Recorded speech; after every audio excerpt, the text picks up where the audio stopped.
আজকের ভিডিওতে আমরা ইউজিসি নেটের 2025 সালে জুলাইতে যে এক্সামটা হয়েছিল সেই পিওয়াইকিউ যে প্রিভিয়াস ইয়ার মানে যে কোশ্চেন সেটাই আলোচনা করব। সেই থিওরি কি সব সম্পর্কে আমরা জানব।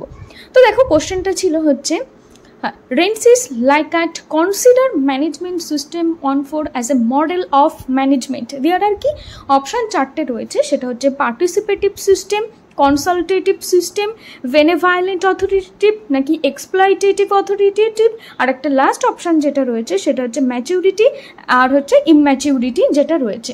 তো আমরা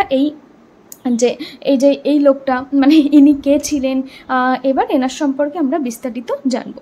দেখো, হু ওয়াজ রেনসিস লাইকার্ট, তিনি কে ছিলেন, তাই না? রেনসিস লাইকার্ট তিনি জন্মগ্রহণ করেন 1903 এবং তিনি মারা যান 1981। তিনি ছিলেন was an American organizational psychologist best known for his contribution to management theory and organizational behavior. He developed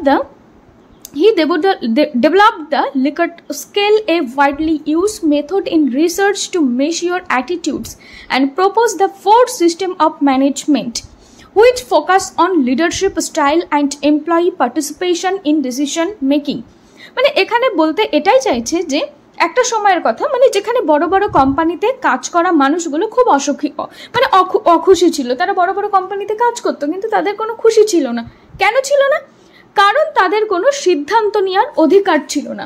সব কিছু যারা বসরা ছিলেন তারাই ঠিক করতো। তখন এলেন এক বুদ্ধিমান মানুষ, তার নাম হচ্ছে রেনসিস লিকার্ট।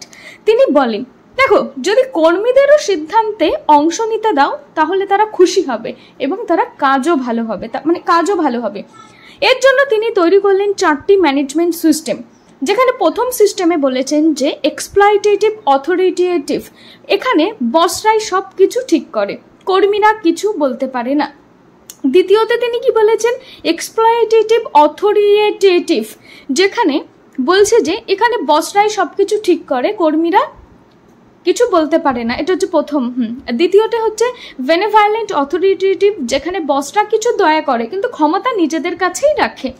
তৃতীয় সিস্টেমে যেটা বলেছে সেটা হচ্ছে কনসালটেটিভ, সেখানে কর্মীদের মতামত নেওয়া হয় কিন্তু চূড়ান্ত সিদ্ধান্ত বসরাই নেয়। কর্মীদের কাছ থেকে মতামত নেয় কিছু, কিন্তু যেসব ইম্পর্টেন্ট সিদ্ধান্ত, চূড়ান্ত সিদ্ধান্ত সেটা বসরাই নেয়। আর চতুর্থ সিস্টেম যেটা রয়েছে সেটা হচ্ছে পার্টিসিপেটিভ, মানে যেখানে কি সবাই মিলে সিদ্ধান্ত নেয়, যেখানে কর্মীরাও নেতা, মানে সকলের ডিসিশনকে নিয়ে তারপরে ডিসিশন নেওয়া হয়। আবার লিকার্ট বলেন পার্টিসিপেটিভ সিস্টেম সব থেকে ভালো। তিনি কি বলেন? তার মতে হচ্ছে পার্টিসিপেটিভ সিস্টেম সেটা হচ্ছে সব থেকে ভালো। এভাবে তিনি প্রমাণ করলেন যে যখন সবাই মিলে কাজ করে তখন সাফল্য বাড়ে। এবার দেখো, এখানে আমাদের আর একটা অপশন ছিল, যেখানে কোশ্চেনটা দেখো, সেখানে এই যে লাস্টের ম্যাচিউরিটি এবং ইম্যাচিউরিটি, এটা কিন্তু এই যে লাইকার্ট ইনি বলেননি, ঠিক আছে? তাহলে এটা কি, এটা সম্পর্কেও চলো একটু জেনে নেওয়া যাক। এটা হচ্ছে ম্যাচিউরিটি অ্যান্ড ইম্যাচিউরিটি থিওরি। এখানে তিনি বলেছেন যে this theory was proposed by কে দিয়েছেন? Chris Argyris. কে থিওরি দিয়েছেন ম্যাচিউরিটি অ্যান্ড ইম্যাচিউরিটি থিওরি? সেটা দিয়েছেন হচ্ছে Chris Argyris, not by Rensis Likert. তিনি এই থিওরিটা দেননি। It explain how employees developed from a state of immaturity to maturity. এখানে বলছে যে এই তত্ত্বটি দিয়েছিলেন হচ্ছে ক্রিস আর্জিরিস দিয়েছিলেন। এর মূল কথা হলো কর্মীরা সময়ের সাথে সাথে অপরিপক্ত অবস্থা থেকে পরিপক্ত অবস্থায় উন্নত হয়। মানে বলছে যে এখানে অপরিপক্ত মানে কি, অলস নির্ভরশীল অবস্থা থেকে কিভাবে সক্রিয় এবং স্বাধীন অবস্থায়, মানে মানুষ কাজ করতে করতে তো তার কাজের প্রতি একটা অভিজ্ঞতা চলে আসে। তো ফার্স্টে মানুষ যখন শিখিয়ে দেয় তার স্যাররা, তারপরে যখন শিখে যায় তখন তো সে ইন্ডিপেন্ডেন্ট হয়ে যায়, তাই না? সেই কথাই তিনি বলছেন ম্যাচুরিটি অ্যান্ড ইম্যাচুরিটি। তাহলে থিওরিটা কে দিয়েছেন? Chris Argyris. পরের কোশ্চেনটা দেখুন, দিয়েছে arrange the following high courts according to their year of establishment in chronological order. সেখানে অপশান দিয়েছে কর্ণাটক, গৌহাটি, কেরালা, পাঞ্জাব অ্যান্ড হরিয়ানা, আর দিয়েছে সিকিম। তো দেখেছো কোশ্চেনটা। তো এবার আমরা পুরো প্রথম থেকে বর্তমান পর্যন্ত যত হাইকোর্ট আছে সেটা সম্পর্কে বলবো। দেখো, as of now India has 25 high courts. তাহলে বর্তমানে ইন্ডিয়াতে কটা হাইকোর্ট রয়েছে? 25 হাইকোর্টস। এবার আমরা সেগুলোর নাম পরপর করে একে একে এখন জানবো। দেখো 1862 সালে 3টে হাইকোর্ট তৈরি হয়েছে। একটা হচ্ছে কলকাতা হাইকোর্ট, আরেকটা হচ্ছে বোম্বে হাইকোর্ট, আরেকটা হচ্ছে মাদ্রাস হাইকোর্ট। তাহলে 1862 খ্রিস্টাব্দে 3টে হাইকোর্ট তৈরি হয়েছে, Kolkata high court, Bombay high court, Madras high court. Kolkata high court কলকাতায় অবস্থিত, বোম্বে হাইকোর্ট মুম্বাইতে অবস্থিত এবং মাদ্রাস হাইকোর্ট সেটা চেন্নাইয়ে অবস্থিত, তাই না? সেখানে তার যে ক্যাপিটাল সেই জায়গায়, মানে লোকেশনটা অ্যাকচুয়ালি কোথায় অবস্থিত সেটাই এখানে বলছি। তাহলে আমরা জানলাম 1862 খ্রিস্টাব্দে 3টে হাইকোর্ট প্রতিষ্ঠিত হয়েছে। একটা হচ্ছে কলকাতা হাইকোর্ট, বোম্বে হাইকোর্ট, আর একটা হচ্ছে মাদ্রাস হাইকোর্ট। তারপরে 1866 খ্রিস্টাব্দে তৈরি হয়েছে এলাহাবাদ হাইকোর্ট। এলাহাবাদ হাইকোর্ট তৈরি হয়েছে কত খ্রিস্টাব্দে? 1866 খ্রিস্টাব্দে এলাহাবাদ হাইকোর্ট তৈরি হয়েছে, যেটা অবস্থিত হচ্ছে প্রয়াগরাজে। তাহলে 4 নম্বরে যেটা আছে এলাহাবাদ হাইকোর্ট, সেটা কোথায় অবস্থিত? প্রয়াগরাজে অবস্থিত। সেটা কত খ্রিস্টাব্দে তৈরি হয়েছে? 1866 খ্রিস্টাব্দে। তারপরে দেখো 1884 খ্রিস্টাব্দে তৈরি হয়েছে কর্ণাটক হাইকোর্ট, সেটা হচ্ছে বেঙ্গালুরুতে।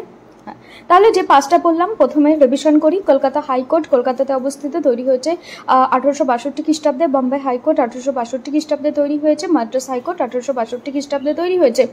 1866 খ্রিস্টাব্দে তৈরি হয়েছে এলাহাবাদ হাইকোর্ট, সেটা হচ্ছে প্রয়াগরাজে অবস্থিত। এলাহাবাদ হাইকোর্ট কত খ্রিস্টাব্দে তৈরি হয়েছে? 1866 খ্রিস্টাব্দে। আর 5 নম্বর হচ্ছে কর্ণাটক হাইকোর্ট বেঙ্গালুরুতে, 1844 খ্রিস্টাব্দে অবস্থিত। 1884 খ্রিস্টাব্দে, সরি 44 বলে ফেলেছি, ওটা 84। 1884 খ্রিস্টাব্দে হয়েছে। এবার জানবো পাটনা হাইকোর্ট, সেটা হচ্ছে পাটনাতেই অবস্থিত, 1916 খ্রিস্টাব্দে হয়েছে। পাটনা হাইকোর্ট 1916 খ্রিস্টাব্দে হয়েছে। পাটনা হাইকোর্ট কত খ্রিস্টাব্দে হয়েছে? 1916 খ্রিস্টাব্দে হয়েছে। Jammu and Kashmir and Ladakh high court, সেটা হচ্ছে 1928 খ্রিস্টাব্দে হয়েছিল।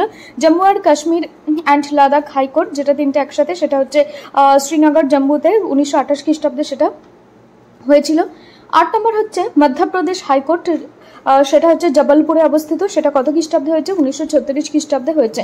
মধ্যপ্রদেশ হাইকোর্ট জবলপুরে অবস্থিত, 1936 খ্রিস্টাব্দে হয়েছে। হ্যাঁ, গৌহাটি হাইকোর্ট, সেটা হচ্ছে গৌহাটিতে অবস্থিত, 1948 খ্রিস্টাব্দে হয়েছে। ওড়িশা হাইকোর্ট, সেটা কটকে অবস্থিত, সেটা 1948 খ্রিস্টাব্দে হয়েছে। রাজস্থান হাইকোর্ট যোধপুরে অবস্থিত, 1949 খ্রিস্টাব্দে হয়েছে। পাঞ্জাব অ্যান্ড হরিয়ানা হাইকোর্ট চণ্ডীগড়ে অবস্থিত, 1947 খ্রিস্টাব্দে তৈরি হয়েছে। কেরালা হাইকোর্ট, সেটা হচ্ছে 1956 খ্রিস্টাব্দে হয়েছে। গুজরাট হাইকোর্ট, সেটা হচ্ছে আহমেদাবাদে 1960 খ্রিস্টাব্দে তৈরি হয়েছে। দিল্লি হাইকোর্ট নিউ দিল্লিতে 1966 খ্রিস্টাব্দে তৈরি হয়েছে। হিমাচল প্রদেশ হাইকোর্ট সিমলাতে 1971 খ্রিস্টাব্দে তৈরি হয়েছে। সিকিম হাইকোর্ট গ্যাংটক 1975 খ্রিস্টাব্দে তৈরি হয়েছে, সেটা গ্যাংটকে অবস্থিত। ছত্তিশগড় হাইকোর্ট, সেটা হচ্ছে বিলাসপুরে অবস্থিত, 2000 সালে তৈরি হয়েছে। ঝাড়খণ্ড হাইকোর্ট, সেটা হচ্ছে রাঁচিতে অবস্থিত, 2000 সালে তৈরি হয়েছে। উত্তরাখণ্ড হাইকোর্ট, সেটা হচ্ছে নৈনিতালে অবস্থিত, সেটা 2000 সালে তৈরি হয়েছে। মেঘালয় হাইকোর্ট, সেটা হচ্ছে শিলংয়ে অবস্থিত, সেটা 2013 সালে তৈরি হয়েছে। আর মণিপুর হাইকোর্ট, সেটা হচ্ছে ইম্ফলে অবস্থিত, 2013 খ্রিস্টাব্দে তৈরি হয়েছে। ত্রিপুরা হাইকোর্ট আগরতলায় অবস্থিত, সেটা 2013 খ্রিস্টাব্দে তৈরি হয়েছে। তেলেঙ্গানা হাইকোর্ট হায়দ্রাবাদে অবস্থিত, সেটা 2019 সালে তৈরি হয়েছে। এবং অন্ধ্রপ্রদেশ হাইকোর্ট, সেটা হচ্ছে আমারবতী, সেটা 2019 সালে তৈরি হয়েছে। আরেকবার রিভিশন করে নিই, মনে রাখা খুবই চাপের বিষয়। কি কোশ্চেন করবে কে জানে, ধরো দিয়ে দিল একটা হাইকোর্ট, তারপরে দিয়ে দিল ফরমেশন হিয়ার, বোঝো ঠেলা। কলকাতা হাইকোর্ট 1862 খ্রিস্টাব্দে তৈরি হয়েছে। বোম্বে হাইকোর্ট 1862 খ্রিস্টাব্দে তৈরি হয়েছে। মাদ্রাস হাইকোর্ট 1862 খ্রিস্টাব্দে তৈরি হয়েছে। এলাহাবাদ হাইকোর্ট 1866 খ্রিস্টাব্দে তৈরি হয়েছে। কর্ণাটক হাইকোর্ট 1884 খ্রিস্টাব্দে তৈরি হয়েছে। পাটনা হাইকোর্ট 1966 খ্রিস্টাব্দে তৈরি হয়েছে। Jammu and Kashmir and Ladakh court তৈরি হয়েছে 1928 খ্রিস্টাব্দে। মধ্যপ্রদেশ হাইকোর্ট জবলপুর, সেটা তৈরি হয়েছে 1963 খ্রিস্টাব্দে। গুয়াহাটি হাইকোর্ট 1948 খ্রিস্টাব্দে। ওড়িশা হাইকোর্ট 1948 খ্রিস্টাব্দে। রাজস্থান হাইকোর্ট 1949 খ্রিস্টাব্দে। পাঞ্জাব অ্যান্ড হরিয়ানা হাইকোর্ট 1947 খ্রিস্টাব্দে। কেরালা হাইকোর্ট তৈরি হয়েছে 1956 খ্রিস্টাব্দে। গুজরাট হাইকোর্ট 1960 খ্রিস্টাব্দে। দিল্লি হাইকোর্ট 1966 খ্রিস্টাব্দে। হিমাচল প্রদেশ হাইকোর্ট 1971 খ্রিস্টাব্দে। সিকিম হাইকোর্ট 1975 খ্রিস্টাব্দে। ছত্তিশগড় হাইকোর্ট 2000 খ্রিস্টাব্দে। ঝাড়খণ্ড হাইকোর্ট 2000 খ্রিস্টাব্দে। উত্তরাখণ্ড হাইকোর্ট 2000 খ্রিস্টাব্দে। মেঘালয় হাইকোর্ট 2013 খ্রিস্টাব্দে, মণিপুর হাইকোর্ট 2013 খ্রিস্টাব্দে, ত্রিপুরা হাইকোর্ট 2013 খ্রিস্টাব্দে, তেলেঙ্গানা হাইকোর্ট 2019 খ্রিস্টাব্দে অ্যান্ড অন্ধ্রপ্রদেশ হাইকোর্ট 2019 খ্রিস্টাব্দে তৈরি হয়েছে।